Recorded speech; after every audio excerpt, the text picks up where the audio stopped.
Bom dia, igreja. Nós estamos gravando esse vídeo para tratarmos da lição número 16 da nossa escola dominical, hoje fazendo aqui de casa, devido a essa crise toda que temos enfrentado.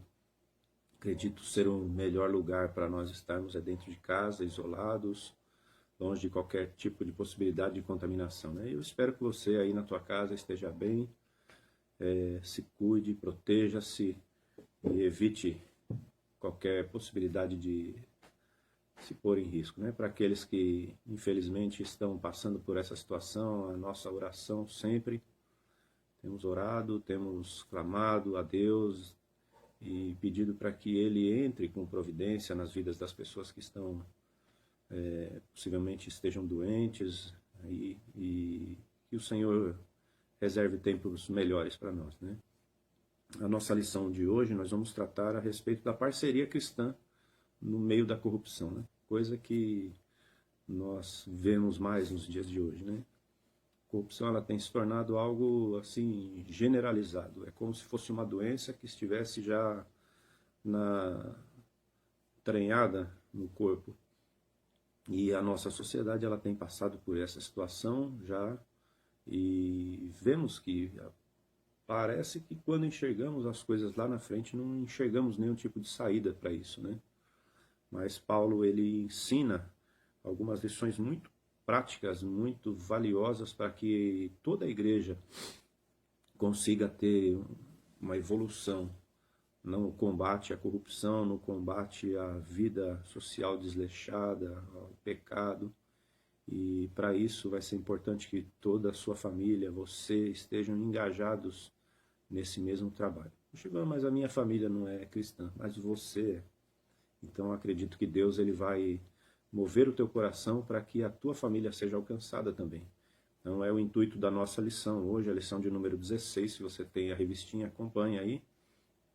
Tá?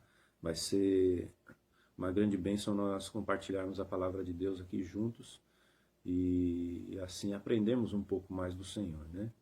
Espero que você seja abençoado com essa lição e que o Espírito Santo de Deus fale poderosamente com você, assim como tem falado comigo. Essa semana estive estudando essa lição e pude aprender bastante coisa. São lições valiosas que têm mudado vidas e auxiliado no crescimento de muitas pessoas, tá bom?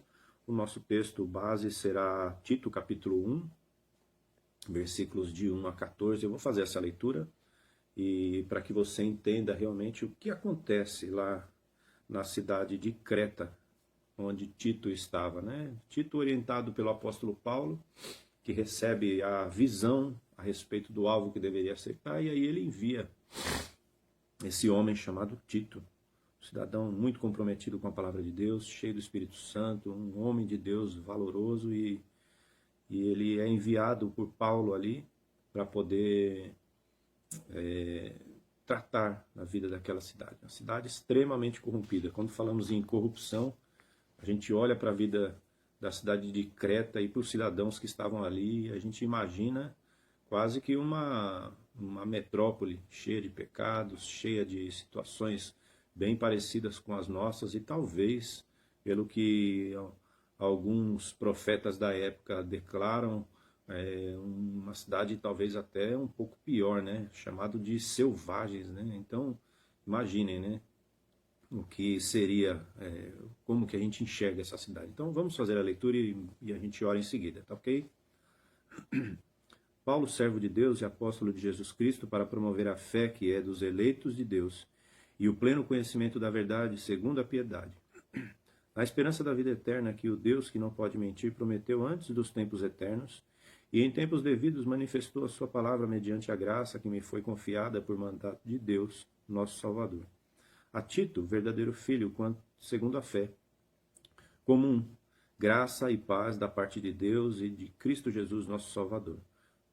Por esta causa te deixei em Creta para que pusesse em ordem as coisas restantes, bem como em cada cidade constituísse presbíteros, conforme te escrevi.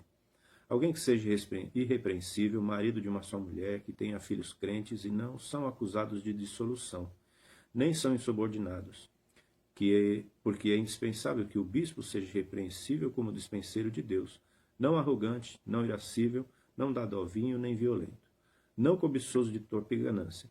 Antes, hospitaleiro, amigo do bem, sóbrio, justo, piedoso, que tenha domínio sobre si, apegado à palavra fiel, que é segundo a doutrina, de modo que tenha poder tanto para exortar pelo reto ensino, como para convencer os que o contradizem. Porque existem muitos insubordinados, pauradores, frívolos e enganadores, especificamente os da circuncisão. É preciso fazê-los calar, porque andam pervertendo casas inteiras, ensinando o que não devem, por torpe ganância. Foi mesmo, dentre eles, um seu profeta disse, cretenses, sempre mentirosos, feras terríveis, ventre preguiçosos, tal testemunho é exato.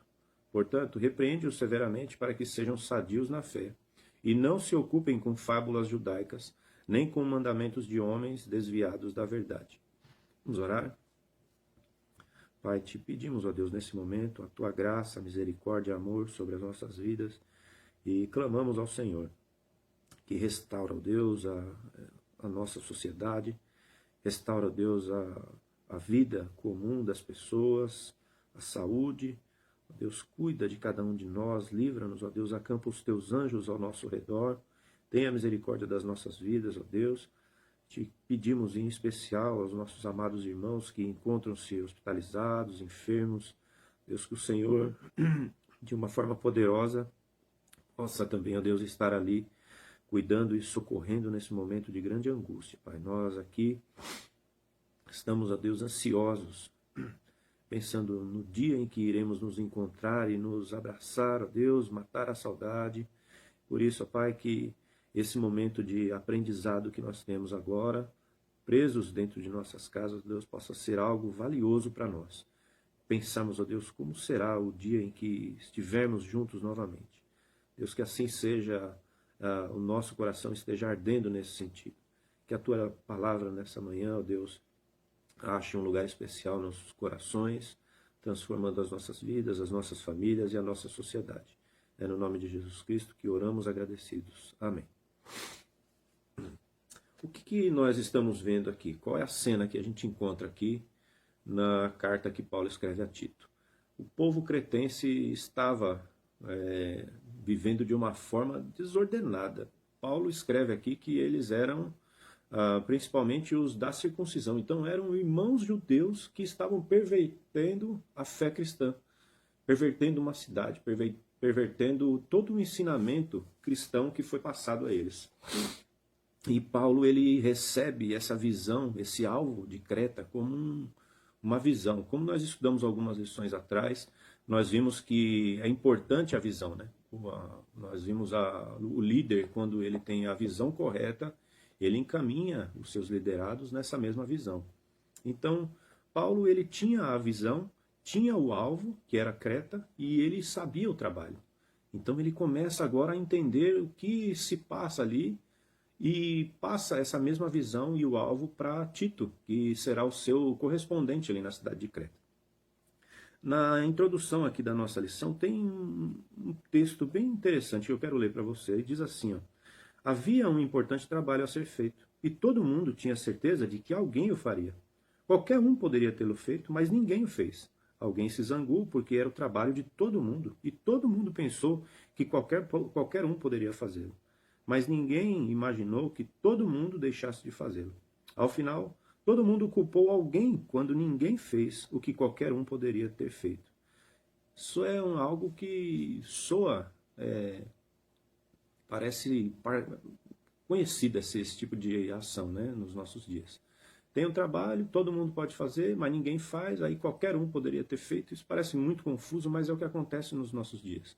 Quando nós pensamos a respeito de ensino, doutrinamento, nós pensamos que qualquer pessoa vai fazer. Quando eu penso em evangelismo, eu penso que qualquer pessoa vai fazer. Mas lá no fim, a gente vai ver que ninguém fez. O trabalho ficou por ser feito, mas ninguém fez, ninguém se comprometeu em fazer. E isso acontece muitas vezes em nossas famílias. Nós temos algo a fazer, temos um alvo a ser atingido, mas infelizmente nós como famílias nós não andamos na mesma mão e acabamos não fazendo esse tipo de serviço. Isso pode se tratar de um evangelismo, o socorro de uma pessoa necessitada, de um enfermo. A gente sempre espera que outra pessoa vai fazer aquele trabalho e não nós. Então isso é algo que é extremamente prejudicial para o corpo de Cristo, para a igreja.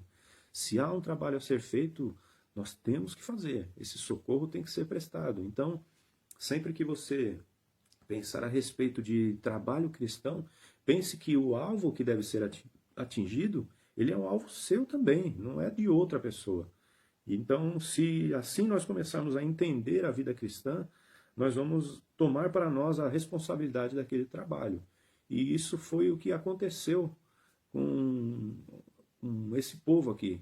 Todo mundo enxergava a cidade, muitos evangelistas viam a dificuldade que eles tinham, enxergavam o pecado, mas ninguém nunca se comprometeu em estar lá. E aí Paulo pega a visão para si, enxerga o alvo de maneira bem definida e planeja ali, traça uma linha de trabalho que ele vai trabalhar juntamente com Tito. Então, ele começa a envolver uma equipe nesse trabalho, e essa equipe toda começa a ter a visão daquele trabalho que seria feito ali. Isso é muito importante para mim e para você. Se nós queremos ter êxito em algum tipo de trabalho que nós vamos efetuar, nós precisamos traçar de maneira perfeita aquilo que deve ser feito. Quando vou, aonde vou, por que vou, são perguntas que a gente tem que fazer para tentar chegar mais facilmente no nosso alvo, né? Talvez eu possa fazer de maneira desordenada e o alvo se tornar um alvo muito distante, muito distante. Parecer que eu estou caminhando muito para chegar em algum lugar e nunca chego. Mas quando eu começo a traçar parâmetros, traçar uma linha de raciocínio correta para mim efetuar o meu serviço, eu consigo chegar de maneira mais rápida e economizar tempo, recursos e tudo mais para alcançar o meu alvo. Então, foi essa mesma maneira que Paulo trabalhou. Ele enxergou o alvo, que era Creta. Então nós vamos tratar disso, né? Primeiramente o alvo, Creta. Disse um grande homem, que talvez você conheça, ide por todo mundo e pregai o evangelho a toda criatura, né? Isso foi o próprio Senhor Jesus que disse essa frase aos seus discípulos, né? Essa ordem, ela foi dada não somente a um, mas a todos eles, né? Todos que estavam reunidos ali naquela manhã foram impactados por isso, né? Olha, ide e pregai o evangelho a toda criatura. É sua responsabilidade. Bom, então, nós já temos aqui a tarefa.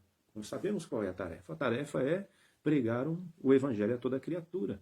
Agora nós começamos a entender que Deus ele tem um propósito em salvar homens. Deus ele tem um propósito de fazer isso, salvar homens e mulheres das garras do pecado, do mal. E aí, como nós vemos aqui na igreja de Creta, a vida deles estava de maneira desordenada, eles estavam vivendo de qualquer forma. Eram pessoas que conheciam a palavra, olha que interessante. E quem eram as pessoas que estavam pervertendo a sociedade? Eram os próprios judeus, religiosos. Homens da circuncisão, as pessoas da circuncisão eram pessoas que, na letra, eles seriam homens que eram pessoas que estavam seguindo a lei, porque se circuncidavam. Só que na prática era diferente, a teoria era uma, mas a prática era diferente. Eles deixaram a prática de lado e começaram a zombar dos caminhos do Senhor, e a perverter e levar os homens de Creta ali por caminhos diferentes e se tornaram homens extremamente, como eles mesmos, como o próprio Paulo fala, né, mentirosos, feras terríveis, ventres preguiçosos, né, eram homens que estavam ali se alimentando da alma dos outros, né, vamos dizer assim, né. Então, existem aqui, em se tratando de alvo, existem alguns exemplos de alvos que foram bem claros, né. Está lá em Jonas capítulo 1, 2, né? Dispõe-te e vai à cidade de Nínive. Olha, Deus ele passa o alvo para Jonas. Onde você vai, Jonas? Cidade de Nínive. Se ele errou o caminho no meio do percurso todo, isso aí já é outra coisa, mas o alvo foi dado por Deus de maneira correta, né? Em Mateus capítulo 15, 24 diz assim: Não fui enviado senão às ovelhas perdidas da casa de Israel. O alvo do Senhor Jesus.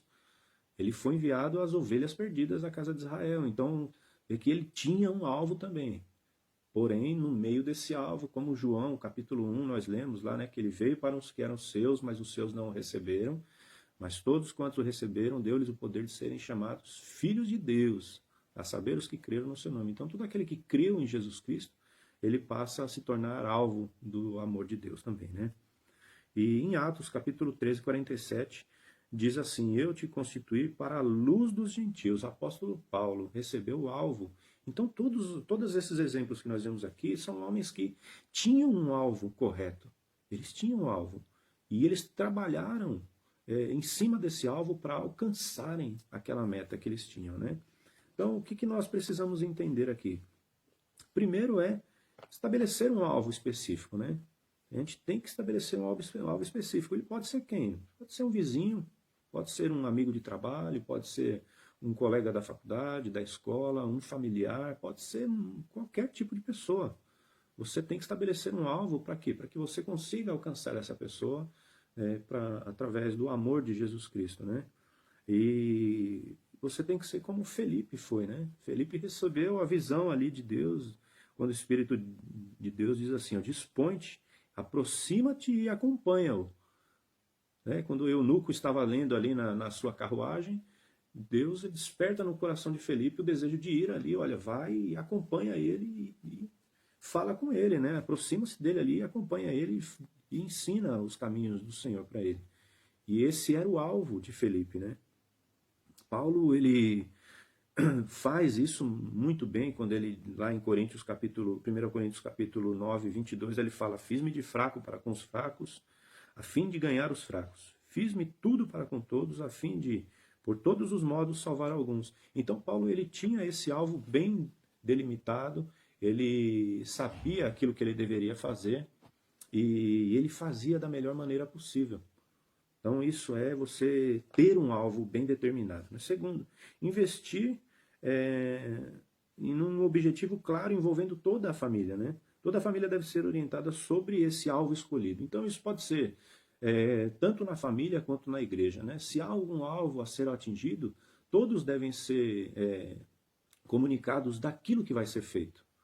Então, se você tem algum alvo, alguma meta, algo que você queira alcançar, todos os envolvidos eles devem ser comunicados. Olha, nós vamos trabalhar assim, ó, nessa linha, e traçar um caminho e seguir por esse caminho. Porque se você não seguir por esse caminho, você pode não chegar de maneira tão eficaz até o seu alvo. Então, tem que tratar esse tipo de assunto como uma prioridade na vida, né? Você traçar um objetivo claro, deixar isso bem visível para todos, para que todos saibam qual é o objetivo, né? Fale isso. Se na tua família todos são cristãos, são salvos, e você tem o objetivo de ganhar alguém para Cristo, vocês têm que ter um caminho certo para ser seguido, né? Então, faça com que esse objetivo seja atingido também da melhor maneira possível, né? E ideias para quebrar barreiras que nós podemos ter convite para um lanche, um filme, né, bem escolhido, né? Tomem cuidado aí com alguns filmes, assistam o filme primeiro antes de você convidar alguém para ir até a sua casa, né?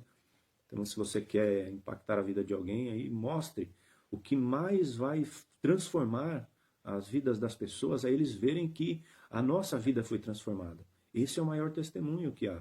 Se eles verem uma pessoa bem ajustada, bem controlada, calma, com uma vida social bem estabilizada, eles vão ter isso aí como testemunho para que isso realmente possa acontecer na vida deles, né? Então você pode ter isso aí como ideia para alcançar outras pessoas. Faça amizades, né?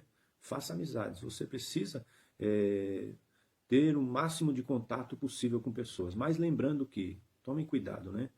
Quando Paulo fala que ele se fez de fraco para com os fracos, não é que ele se assentava na roda dos escarnecedores para falar mal dos outros, contar piada e depois querendo ganhar a pessoa para Cristo. Não é dessa forma.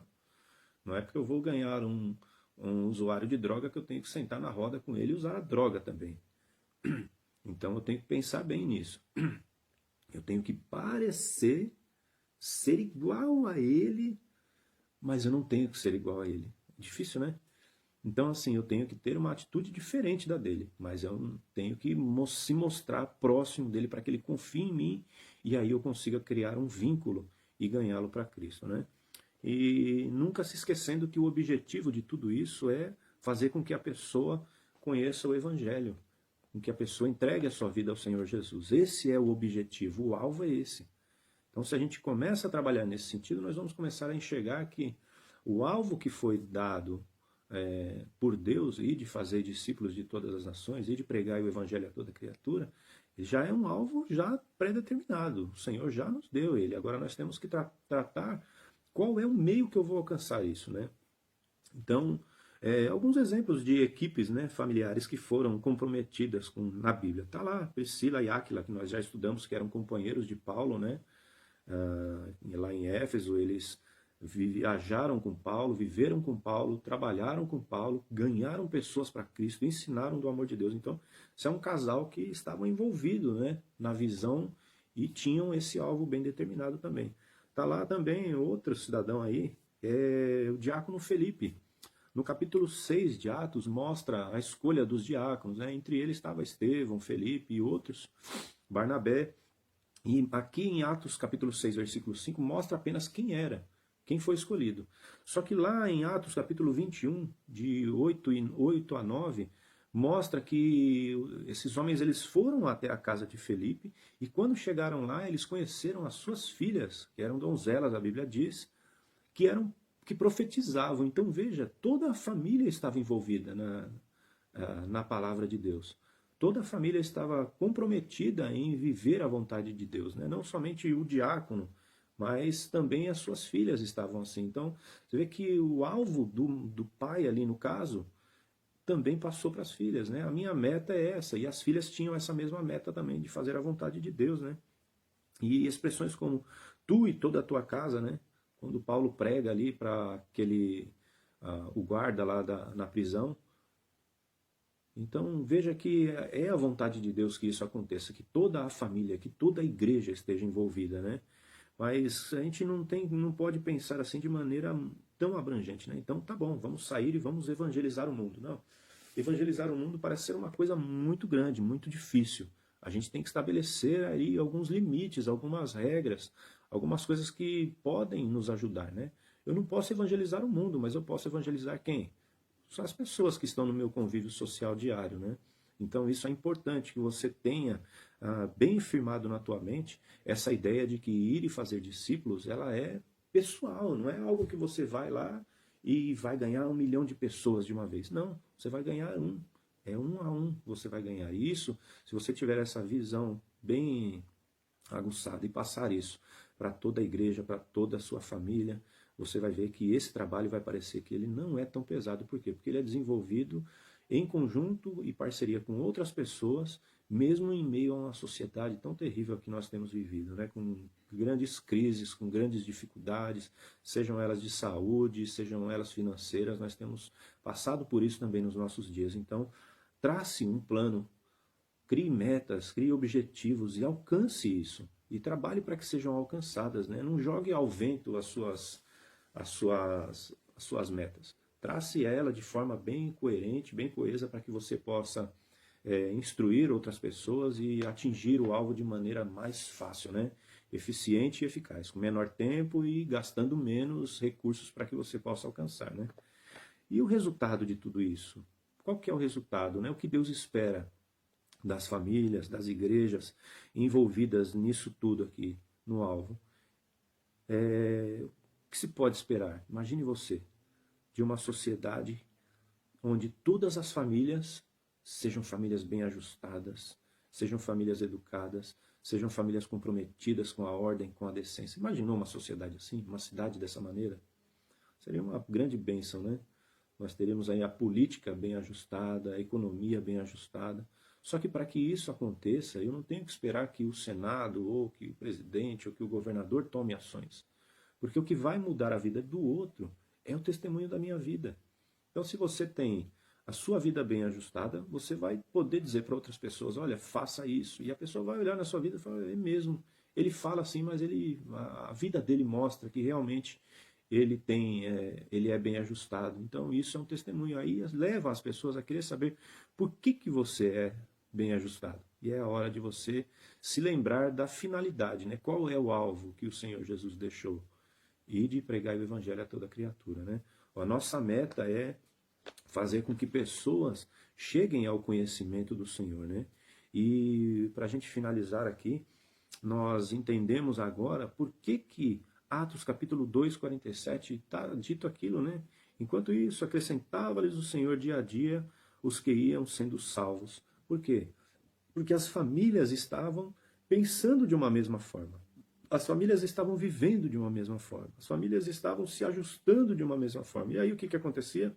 Servia de testemunho para as outras pessoas aquilo que acontecia na vida deles. Então era fácil eles falarem, olha, faça isso. Por quê? Porque eu fiz e deu certo. E olha aqui, ó, o resultado está na minha vida, o resultado está na minha família. As pessoas enxergavam aquilo e viam a veracidade daquela informação, né? É diferente você dizer assim, creia no Senhor Jesus e você vai ser salvo. E a pessoa olhar para a tua vida e ver você todo desajustado, cheio de problemas, cheio de dívidas. Bem, ter dívidas hoje faz parte dos nossos dias, né? Mas eu não estou dizendo aqui que você ter dívidas é que você está desajustado. Mas quando você tem uma vida concentrada no alvo, você vai evitar de ter problemas ao redor, para que aquilo sirva de testemunho para você. Você vai começar a se amoldar, a se ajustar ao padrão de Deus, e nem sempre você vai conseguir enxergar que o padrão de Deus pode ser algo desleixado. Pense que você andar no padrão de Deus, você vai ter uma vida bem ajustada. Então toda a sua vida bem ajustada, ela vai ser uma vida financeira, emocional, psicológica, familiar, profissional, espiritual, vai ser bem ajustada. Então pense nisso. Tá? Se você quer salvar essa sociedade da corrupção em que ela vive, você precisa primeiro ajustar a sua vida, a sua família, dentro dos moldes do Senhor, dentro dos moldes da palavra, para que você possa realmente usar isso como testemunho. Eu tenho certeza que Deus vai fazer grandes coisas através das nossas vidas, Deus vai fazer grandes mudanças, né? Esse é um período de mudança que nós temos vivido. Mudança na economia, na sociedade, mudança nos meios de trabalho. Hoje as pessoas não saem mais de casa, muitos trabalham como home office, as pessoas compram as coisas pela internet, né? Então, nós temos vivido mudanças e você precisa se adequar a essas mudanças e tentar fazer com que todas essas mudanças causem um impacto positivo, tanto para você quanto para a sua família, tá bom? Essa é o meu desejo para essa manhã. Eu espero que Deus abençoe ricamente a tua vida, a tua família, e que em breve nós possamos estar juntos, né? Assim como falei com um irmão essa semana, disse para ele assim, olha, se não nos vemos mais nessa vida, nós nos veremos na eternidade, né? E é o mesmo sentimento que eu tenho por cada um de vocês, tá bom? Espero que Deus abençoe, guarde as suas vidas em paz, em segurança, e trace alvos, aproveite esse período que você está em casa e não é à toa. Trace alvos, metas, né? Use as redes sociais para que você possa ganhar pessoas para o reino de Deus, a fim de que o amor de Jesus Cristo seja mostrado a todas as pessoas. Tá bom? Deus te abençoe. Grande abraço.